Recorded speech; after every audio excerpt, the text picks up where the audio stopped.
Goeiemôre aan al ons Wesrand Herlewingsentrum familie. Dis Marco hier en vandag is dit vir my 'n groot voorreg om saam met julle te kan kuier rondom die woord van die Here. Ek en my gesin die naweek wat dit verby was, gou iets gaan eet. En terwyl ons wag vir ons kos, vlieg daar 'n mossie by die venster in en hy pik al die krummels op wat van die tafels afval. En dadelik dink ek aan die lied wat Clemens Mann sing. God sorg vir die mossie, God sorg vir die diere, God sorg vir die plante en God sal sorg vir jou. Matteus 6 vers 26 sê die woord van Here vir ons, kyk na die voëls van die hemel. Hulle saai nie en hulle maai nie en hulle bring nie bymekaar in skure nie. En tog voed die hemelse Vader hulle. Is julle nie baie meer werd as hulle nie?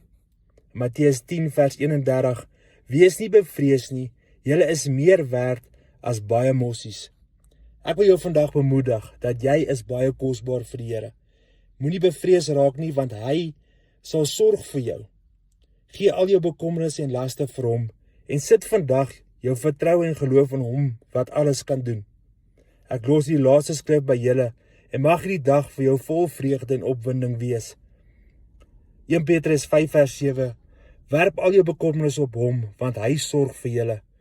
Mag hierdie vir jou geseënde dag wees, mag hierdie dag vir jou vol opwinding wees en mag die Here jou seën in alles wat jy doen. Herlewingsgroete.